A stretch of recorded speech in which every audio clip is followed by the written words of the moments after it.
اهلا بيكم اصحاب برج العذراء، عاملين ايه؟ يا رب تكونوا بالف صحه وخير وسعاده يا رب. هنجدد مع بعض الطاقه العامه لفنجانك يا عذراء بتاريخ 28/4. هنشوف مع بعض الطاقه بتاعتي مفتوحه الزمن، في اي وقت تصادف فيه الفيديو خد منه الطاقه اللي تناسبك يا برج العذراء. طبعا زي ما انتوا عارفين هتحطوا الطاقه في الفنجان وتسموا الله، وهذه طبعا مجرد طاقات وليس الا. خد منه الطاقه، لو انطبقت عليك تبقى القراءه ماشيه معاك، لو ما انطبقتش يبقى برضو خدت منها النصايح وخدت منها التحذيرات بتاعتك يا برج العذراء. طيب حطوا الطاقة، يلا بينا نشوف طاقة فنجانك عايز تقولك ايه. بسم الله الرحمن الرحيم ويلا نبدأ. بسم الله الرحمن الرحيم. طيب مبدئيا يا برج العذراء انا بشوف ان انت الفترة دي بدأت انك انت تغير حاجات كتير في نفسك. ممكن بدأت تتغير من حياتك، بدأت تتغير من تفكيرك يا برج العذراء، بقيت تفكر في الوقت الحالي بتفكير عقلاني جدا، بتفكير يمكن بعيد عن العاطفة وعن الحب وعن المشاعر. بقيت تميز شوية من الأشخاص اللي بيحبوك فعلا وبيقدروك وخايفين على زعلك وعلى خسارتك، ومن الأشخاص اللي ممكن يكونوا مش فارق معاهم وجودك في حياتهم. بشوف ان برج العذراء دلوقتي بتحاول انك انت تدرس امورك في الفترة دي. ممكن تكون انت بدأت بحاجة جديدة الفترة اللي فاتت ومنتظر منها ان يعني نتيجة تعبك، نقدر نقول تجني ثمار تعبك في الشيء ده يا برج العذراء. انا شايفة انك انت هتحصل على شيء، الشيء ده هيفرحك جدا بالرغم ان هو كان ميؤوس، يعني الامل فيه وكان يمكن صعب بالنسبة لك انك يحصل ده او انك انت تحصل عليه خلال الفترة دي يا برج العذراء. عندكم اموال حلوه الفتره دي جايه لكم. بشوف ان انت لو كان عندك مشاكل تخص اموال، في وصلات عليك، كنت واخد قرض مثلا يا برج العذراء، كان في حد مثلا انت مستلف منه فلوس، او في حد عندك انت سلفته فلوس، فشايفه ان الفلوس دي هيردها لك بس في الوقت المناسب، يعني خلال الفتره الجايه دي، بس مش دلوقتي. هو بيفكر يردها لك ازاي لان ظروفه مش في احسن حال في الوقت الحالي يا برج العذراء. طيب برج العذراء انا شايفاك انك انت مكسور جدا. يعني قاعد حزين، قاعد بتحسب يمكن الامور اللي بتحصل حواليك. يمكن انت دلوقتي بدأت تكتشف حقيقة اشخاص كتير حواليك مزيفين، بدأت انك انت تستبعد ناس كتير عن حياتك يا برج العذراء وتحط لهم حدود كمان. بس بشوف ان انتوا عندكم هنا يعني طريق لخير، انت زرعت خير يا برج العذراء وهتحصد نتيجة الخير ده خلال الفترة الجاية. برج العذراء بشوف ان انت كمان عندكم شراكة الفترة دي، عندكم شراكة، شايفاكم بتبحثوا عن عمل.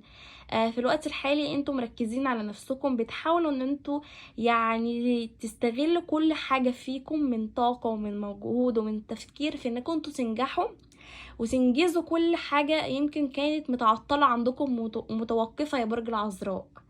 يعني بشوف ان برج العذراء عايز يكسر حواجز كتير يمكن كانت مقابلاه الفترة اللي فاتت، من ضغط عمل، من ظروف، من اشخاص يمكن كانوا مؤثرين على نفسيتك الفترة اللي فاتت.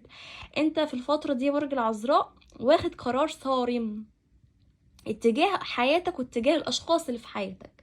يعني انت بدأت تفكر ان في ناس كتير في حياتك وجودهم ما بقاش ليه اي 30 لازمة، ملوش عايزة.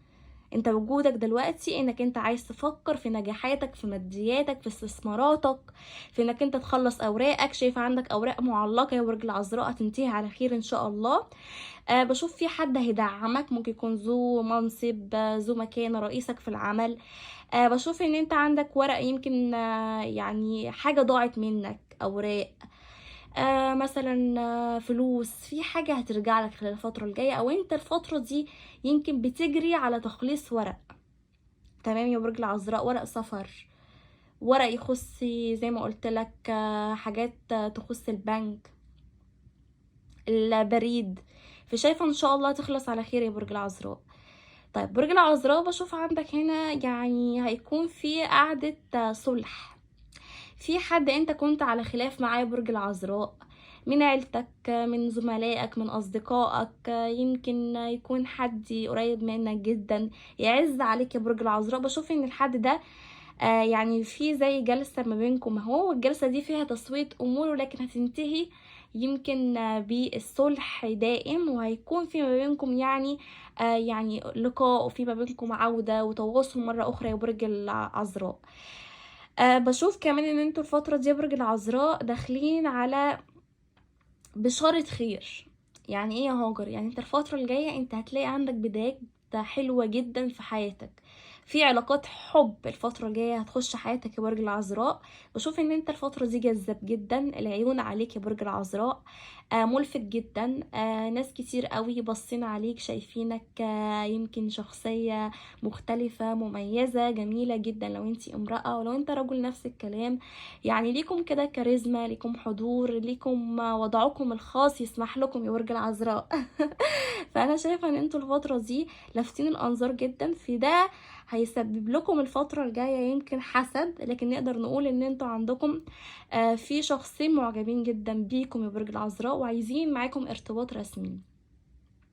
بس الاشخاص دي ممكن تكون في الوقت الحالي بيدرسوك، او نقدر نقول بيحاولوا ان هم يسألوا عنك، حد يعرفك، بيحاول ان هو يعرف هل في حد في حياتك. ولكن كمان بشوف ان في امرأة ورا الشخصية دي، ممكن تكون عندك حد هيجيب لك عريس الفترة الجاية برجل العذراء، او اوريدي في علاقة انت هتسمع الفترة الجاية ان هي يعني هيكون فيها يعني ارتباط او شيء، وانت ممكن تكون القرار في ايدك. يعني انت ممكن تكون في حد عرض عليك الارتباط، بس سمعت الخبر عن طريق حد وصلك مثلا العلاقة دي، قالك مثلا انا عندي مثلا عريس ليكي، انا عندي عروسة ليك. فانتوا الفترة دي كده عندكم اختيارات حلوة جدا، وانتوا القرار في ايديكم، انتوا اللي تحكموا ان كنتوا تستمروا مع الشخصية دي ولا ما تستمروش او ما تخشوش العلاقة اصلا. بشوف كمان يا برج العذراء ان انت الفترة دي ممكن تكونوا بتدخروا اموال يمكن لاستثمار معين. الفترة دي عايزين تشتروا حاجة تخصي قطعة ارض، منزل جديد، سيارة، او في حد في عيلتك عايز يشتري حاجة تخصي قطعة ارض او سيارة. في ميراث، ممكن نقدر نقول في ميراث، لان هنا في زي جمعة عائلية، ممكن تكونوا انتوا يعني بتساووا امور ما بينكم، او اوراق او حاجة من هذا القبيل. وشايفة ان انت لو عندك اوراق لتخليص حقك او استرداد حق ليك يا برج العذراء هيرجع لك. وشايفاه ان هيكون خلال ان شاء الله يعني الفترة الجاية يعني انتوا تسمعوا اخبار حلوة جدا، وفي فرحة هتخش حياتك. طيب برج العذراء انت عندك علامة استفهام هنا، لو انتوا واخدين بالكم معايا هنا في الفنجان في علامة استفهام، في علامة استفهام عن شيء يمكن انت منتظره. برج العذراء انت ممكن تكون في حاجة في انتظارها، ممكن تكون نتيجة مثلا تعبك زي ما قلت لك، ممكن تكون دي رسالة تخص قبول، او مثلا سفرية او وظيفة، او ورق مثلا ينتهي على خير، او ان حد مثلا يرجع لك حقك، مثلا ممكن زي محامي او حاجة يا برج العذراء. فانا شايفة ان في حاجة مخوفاك، في حاجة ممكن تكون سايرة فضولك انك انت عايز تعرفها قريب جدا، بس حاسس ان هي بتماطل في الحاجة دي كتير، او الحاجة دي ما جاتش لحد دلوقتي، وانت خايف جدا انك انت ما تتقبلش فيها او ما تحصلش عليها يا برج العذراء. ممكن كمان تكون نتيجة لطلابك او قصدي سوري لاولادك يا برج العذراء، لو انتم متجوزين وعندكم اولاد. فانا شايفة ان انتم مقلقين شوية، بس الحاجة دي هتجيلك يا برج العذراء.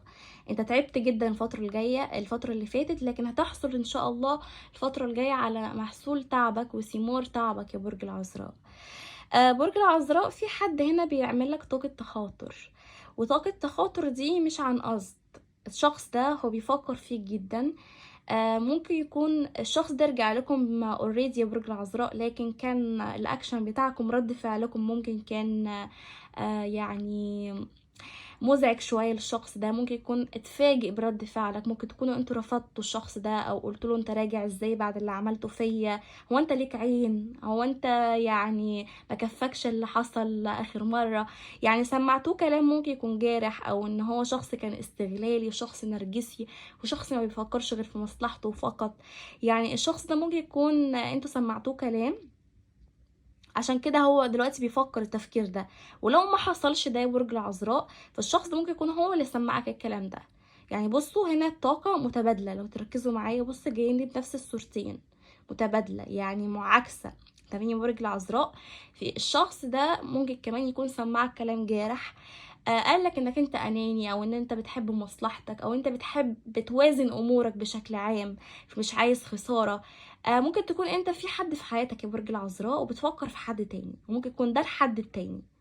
لعلمكم دي علاقة ممكن تكون يعني رباعية او ثلاثية للبعض منكم، تمام يا برج العذراء، لان الطاقة دي ظاهرة معايا بشكل كبير، اكتر من طاقة داخلة معايا في الفنجان. فانا شايفة ان الشخص ده ممكن تكونوا انتوا بتحبوه، وفي نفس الوقت انتوا ممكن تكونوا متجوزين مثلا، او في حد في حياتكم ايا كان وات ايفر بقى مين، بس انتوا مترددين او انتوا محتارين يا ترى نفضل مع الشخص اللي احنا معاه ولا نخلينا مع الشخص ده. ولما فيش حد في حياتكم غير الشخص ده، ممكن يكون سابكم وشاف طريقه وشاف نجاحه او حقق يمكن انجازات في حياته، وتخلى عن العلاقة دي ورماها ورا ظهره، وراجع مثلا بعد ما ندم وبعد ما عرف ان هو جه عليك وظلمك، تمام. فانت مش متقبل ده. لكن الشخص ده يا برج العذراء بيحبك جدا، معرفش قيمة يمكن العلاقة دي غير لما افتقدها. يا برج العذراء الشخص ده بيشوف انك انت بقيت خلاص صعب المنال، هو حاسس زي ما يكون يعني زودها معاك قوي، طول الوقت كان بيضغط عليك يضغط عليك يضغط عليك لحد ما خلاص انت جبت اخرك وطاقتك نفذت منه. عامل زي اللي عمال يشد في حاجة او يماطل في حاجة، الحاجة دي لحد ما بتتقطع. عارف انت لما بتفضل تشد في حاجة تشد في حاجة تشد في حاجة تشد في حاجة زي حبل او حاجة يا برج العذراء، في الحبل ده بيتقطع، ده اللي حصل ما بينكم. طول الوقت انت زي ما تكون يعني متمسك يمكن ببصيص امل في العلاقة دي، او نقدر نقول زي اللي متعلق بقشاية. فانتوا قعدتوا يعني متمسكين بالعلاقة دي لأبعد الحدود عشان تستمر، ولكن للأسف الشخص ده خذلكم وخانكم وعرف حد عليكم للبعض منكم، لأن في طرف تالت هنا. ولو مش ده طرف تالت انتوا عارفينه، ممكن يكون دي علاقات نزوة، أو شخص هو متعدد العلاقات، بيحب يخش علاقة يخرج من علاقة، لأن دي علاقة اون اوف غالبا يا برج العذراء. ممكن كمان يكون في حد من أهل الشريك ده، لأن ظاهر لي بص هنا زي يعني امرأة كده بس منظرها مش حلو. امرأة دي كلها حقد كلها شر اتجاه ان العلاقة دي تنتهي، بس معاها حد تاني. فعشان كده بقولك ممكن يكون الشخص متجوز، بس لو متجوز انتوا على علم بالجواز ده، تمام. لكن بشوف ان شاء الله ان الفتره الجايه الشخص ده هيبعت لك رساله، هيكلمك، هيحاول يصلح الامور ما بينكم، لكن مش هيطلب منك عرض الزواج اللي انت منتظره. هو عايز يعرض عليك عرض، يا ترى العرض ده هيرضيك يا برج العذراء ولا لا؟ ده علامه الاستفهام اللي عنده، زي ما نفس علامه الاستفهام اللي عندك، بس انت علامه الاستفهام عندك اللي هو ايه نهايه العلاقه اللي ما بيننا دي، او ايه اخرتها، هنعمل ايه بعد كده؟ نمشي ونشوف طريقنا ونشوف حياتنا، ولا نفضل يعني متعلقين بالحبال الدايبه؟ دي الكلمه اللي كنت عايزه اقولها في الاول على فكره، عشان كده عماله اقول لك زي اللي عمال يشد في حاجه وانت كنت متعلق بحبل دايب، وللاسف الحبل ده اتقطع، تمام. لكن بشوف العلاقه دي هيكون فيها رجوع ان شاء الله، بس الرجوع بشروط، والشروط دي هتتعرض عليك، وانت اللي في ايدك القرار انك انت توافق ان العلاقه دي تستمر او ما تستمرش.